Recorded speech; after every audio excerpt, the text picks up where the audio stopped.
Number 1. Forced. I think my mom was bullied as she was growing up. She never really told me as much, but for some reason, she had a lot of empathy for a kid in my class that was bullied.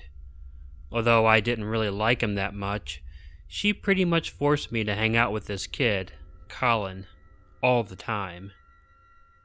He really did not have any friends, so she took it upon herself to force me to be his friend. She even once made me sleep over at his house.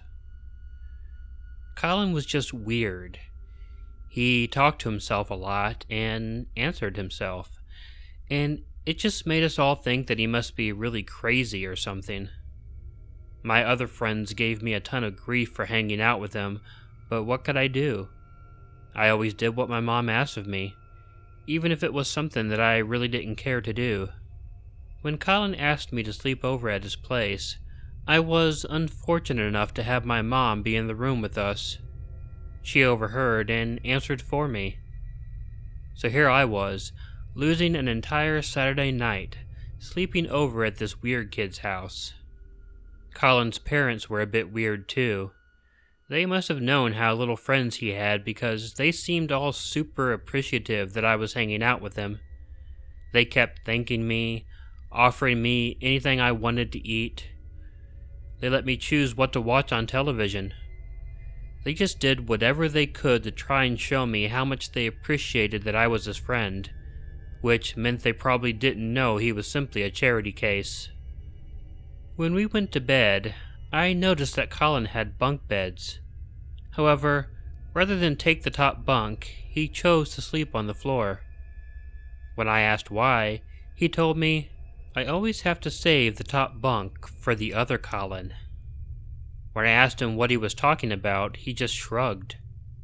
He curled up in his sleeping bag and went to sleep. I'm not really sure how I could fall asleep after all of that, but I eventually managed to.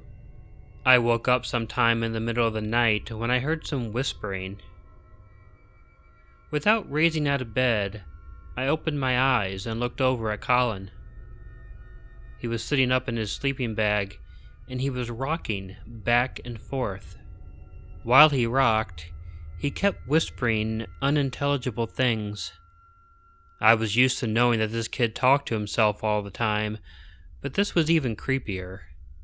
He just kept whispering all of these unintelligible things while he dramatically swayed forward and backwards on the floor. My God, I thought to myself, this kid really is a psychopath. I closed my eyes and made myself fall back asleep. The next time I woke up, I was unclear at first as to what had woken me up. It was still dark. When I opened my eyes, I almost jumped out of my skin. Colin was sitting at the side of the bed, looking right at me with a huge smile on his face. I asked him what was wrong, but he wouldn't answer me. He just sat there and stared at me. Hell, I don't even think he blinked once. I kept asking him if something was wrong, but he just smiled and seemed not to have any clue that I had asked him a question. I just closed my eyes and prayed that I would fall back asleep. While I lay there, I just honestly felt this kid was some sort of psychotic, and I really couldn't do anything about it. If I told his parents I wanted to go home, well, what could I say to them that would convince them to let me? My mom then would be really pissed at me for not spending the entire night. She wouldn't believe all this shit if I told her. She'd think I was just prejudging the poor kid like everyone else did. I'm not really sure if I dozed back off or if I just had my eyes closed for a very long time. If I fell back asleep, it definitely wasn't restful sleep. What caused me to open my eyes the next time was a kicking sound on the top bunk. I thought to myself that Colin must have climbed up on the top bunk and become this other Colin that he had mentioned. I heard about 10 kicks before I got annoyed, opened my eyes, and asked Colin to please stop. Stop what? Colin groggily asked me. I froze when I noticed that the voice was coming from the floor. I looked over and saw Colin sleeping in his sleeping bag. I immediately jumped out of the bed, almost like how someone would jump away from a spider or something. I didn't see anything on the top bunk, though. Colin shook his head. He seemed to immediately understand. Just go back to bed. He'll leave you alone now. I did not want to get back in that bed. I chose to just sleep on the floor. I tried to get Colin to talk about what had happened, but he just fell asleep so fast. I couldn't talk to him. I didn't fall asleep that fast. I lay there all night, looking at that top bunk bed and wondering what had just happened. I can't claim that my memory of what happened that night was perfect. There is even the possibility that Colin's weird behavior made me imagine it. I don't really know, but I can sure as hell tell you that I stopped hanging out with Colin, even if my mom did get pissed off at me.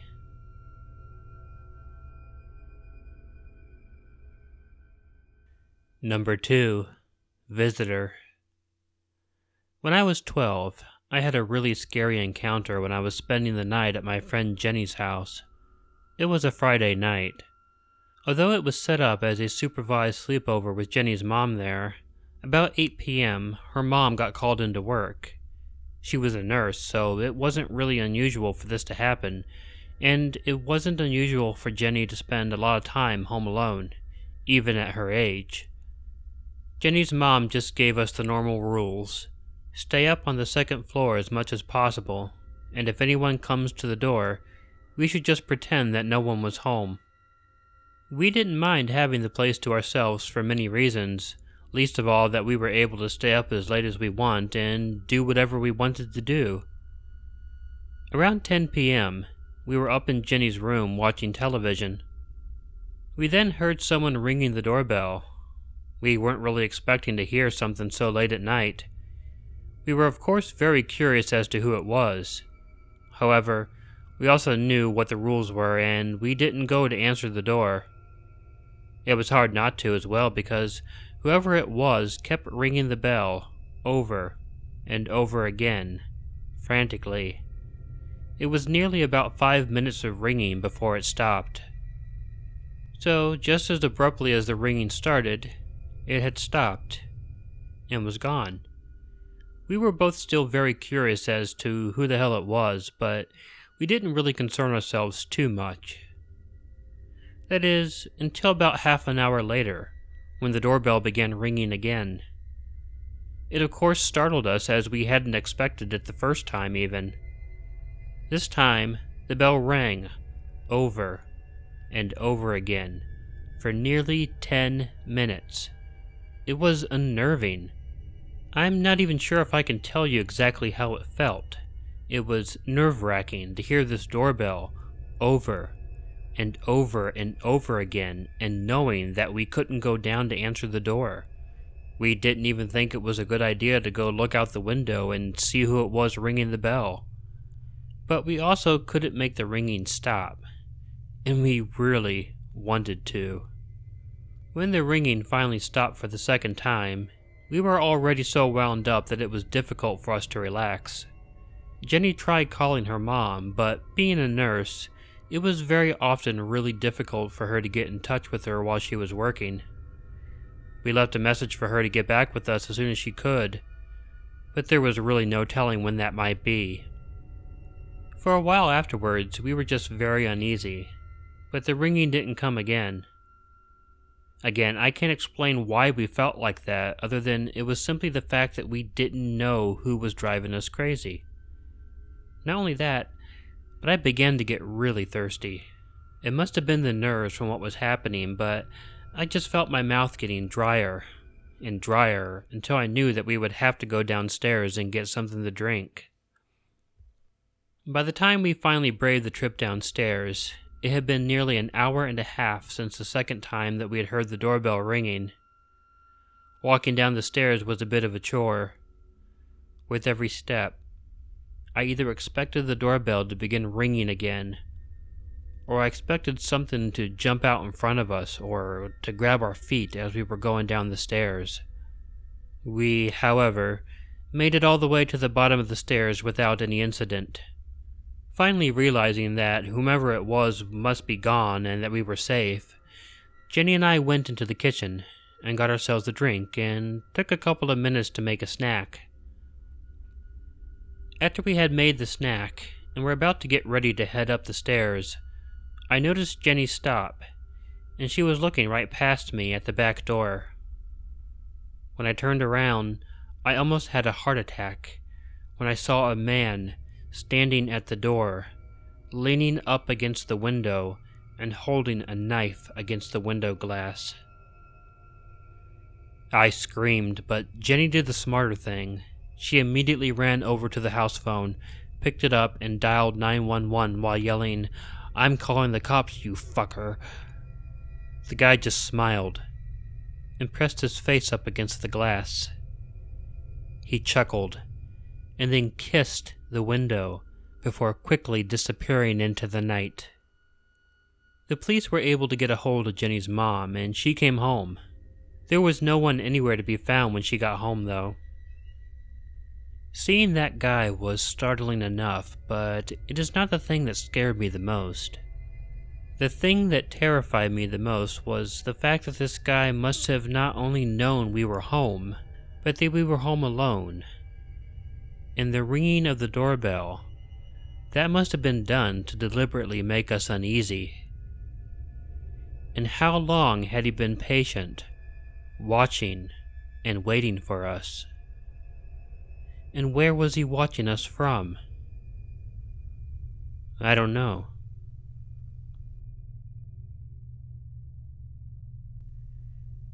The following story is an experience by Don Smith. The viewpoints given on religion, astrology, the tarot, and all related metaphysical aspects are Don's alone, and it should not be assumed that they are shared by Killer Orange Cat. Still, please enjoy this very interesting story. Number 3. The Demon in My Friend's Home. Let me start by asking, have you ever felt burning hatred directed at you? I mean, a pure hate that was evil. It penetrates to your core, and it is paralyzing. I did. I experienced it when I was 18 years old, and I have never forgotten it. Let me preface this by saying that I'm a person of faith. I'm a born-again Christian, and I accepted Jesus into my heart when I was 7 years old. Today, I am 41 years old. I moved to a suburb outside New York City when I was 4 years old. Originally, I was born in North Carolina, where my mom and dad were from. So as I grew up, we would travel to North Carolina several times a year to visit my grandma. During my visits, I made friends with a boy named Anthony. So when I would visit my grandmother, I would hang out with Anthony. One of the most common things we would do was spend the night at each other's place and just watch movies. We told dirty jokes, and we debated who would win in a fight, Optimus Prime or Darth Vader. You know, basic stuff like that. We loved it. As we got older, girls joined the equation.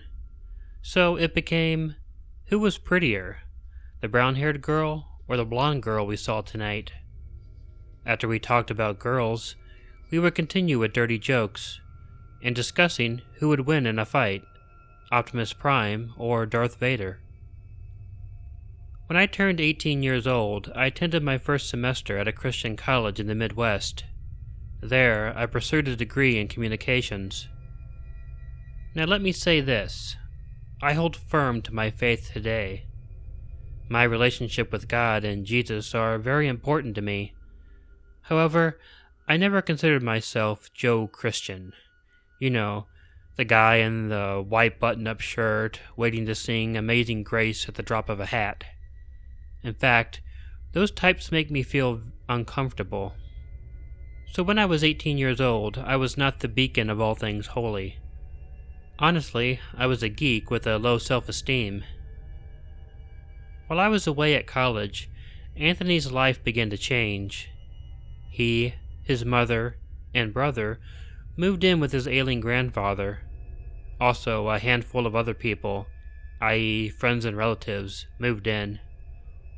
At this time, Anthony's mother was seeing a married man. She had a friend who was dating Anthony's married cousin. This same married cousin was dating, still, another friend of the mother's, and Anthony even dated the second friend. And don't get me started on who Anthony and his brother were doing. Everyone was over 18, they had the right to do what they wanted. So, it was during this Christmas break I visited my family and my grandmother. Of course, I was excited to see Anthony and continue our discussion of who would win in a fight, Optimus Prime or Darth Vader. So we made the arrangements. I came over to Anthony's house to stay the night, watch horror movies, and talk about girls. We had college girls to discuss, dang it, and I was going to discuss them. When I came into his home, I was shocked to see the degree of how things had changed for him. Again, let me say this is not me holding in judgment of what people do in their private lives and who they do it with. But a moderately clean house was wrecked. There were stacks of papers, pet hair, and levels of untidiness that astounded me. It looked almost like a hoarder's home. Yet, I was able to ignore this. I was just excited to hang out with my friend Anthony. We did have a nice night hanging out, watching movies and talking about girls. As the evening turned into midnight, we began to get tired. Anthony and I readied for bed. He slept in his own bed, and I slept on a mattress on the floor. Anthony turned out the lights, and we continued to talk. Eventually, as with all of our sleepovers, we drifted off to sleep. I was awakened by a terrible weight on my chest. My arms and legs shook violently. I knew this was not a spasm. It felt like an outside force was holding my arms and legs and shaking them. However, what really had me alarmed was the feeling of pure hate that filled the room. Whatever was in that room that was shaking me and screaming in my mind, "I hate you! I hate you! Die, die, die, die, die!" In my mind's eye, I could see black shadows cling to the walls and eyes looking at me with contempt. They had no form, just eyes over eyes, watching me and waiting for me to die. I looked up on Anthony's bed and called out to him, but my voice rasped. All the moisture in my throat was gone. I had this image in my head of a claw reaching into my throat, preventing me from speaking. In my head I said, "Anthony!" But it came out as and it was then I realized what was happening to me. I was being attacked by a demonic force. I calmed myself. I then thought a prayer. In the name of Jesus, get off of me. Immediately, the moisture in my throat returned. I could still feel the weight on my chest and my arms and legs shaking. And with the moisture in my voice returned, I said, "In the name of Jesus of Nazareth, get off of me." And immediately the weight lifted. My arms ceased moving. My legs ceased moving. But what was weirder, that oppressive feeling of hatred was gone. But a new image entered my mind's eye. I saw two translucent beings built like linebackers standing over me. They each held swords in their hands like baseball players at bat. And it was like these two men looked to the eyes in the shadows and said, "He's with us. Bring it on." I firmly believe those were two guardian angels. And it was like this feeling of peace came over me. And I simply rolled over and fell asleep.